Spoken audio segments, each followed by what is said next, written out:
Yes, it's a thoroughly amateur production, as you can tell by my title card. I'm Robert McKay. My phone just dinged behind me. This channel is, Whiskey for Beginners. I originally started out with a pamphlet, booklet, whatever you call it, called Whiskey for Beginners by a Beginner. It's in PDF, and I probably need to see if I can upload it to the channel. But anyway, that turned out to be too long of a name for a channel. And anyway, after not quite 2 years, I'm not sure I'm a beginner yet. But there are beginners out there. And what I want to do is get information that beginners need and put it all together in one place. What I would have liked to find when I started out. I'm recording today the 19th in a whole series. I have 2 pages.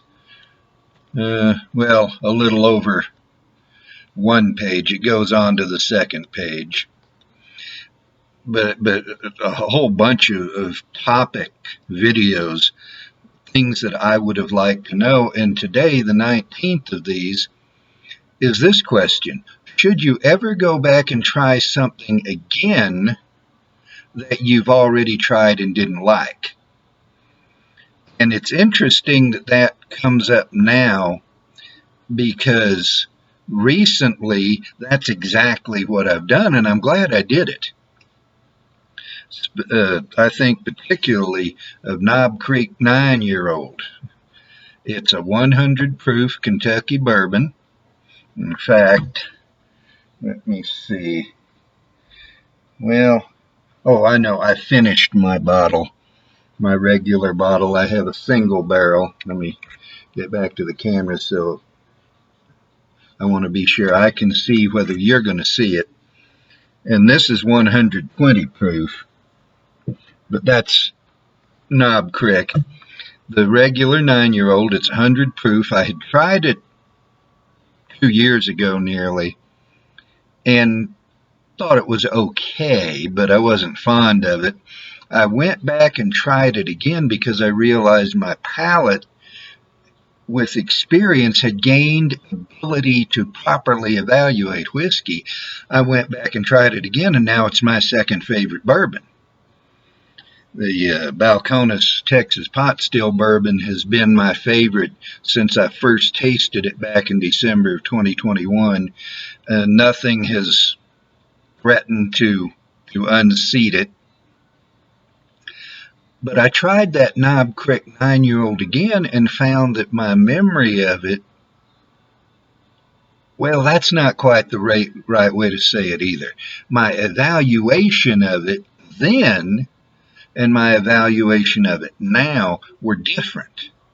I had gained experience. I'm better able now to pick out notes on the nose and on the palate.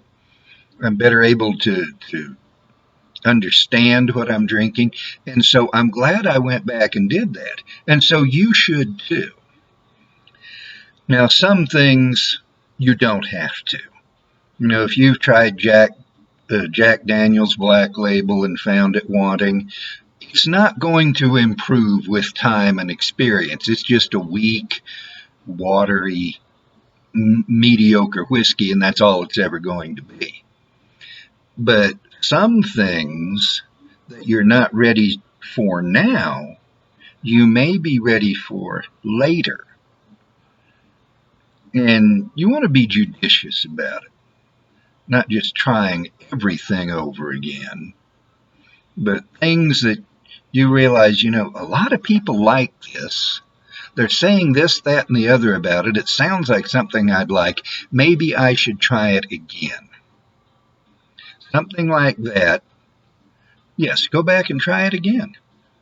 And if you can get the little bottles, certainly do that. You don't want to spend $50 on something and then find, oh, I still don't like it. That's $50 down the drain.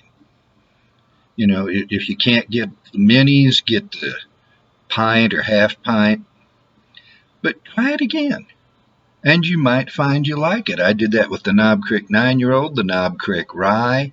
It seems like I'm missing something somewhere. I have a mind like a steel sieve, but definitely you should do it. And as always with these videos, I've said what I know, what I wanted to say. I don't know how to end it, so you'll see me take my finger and push the button.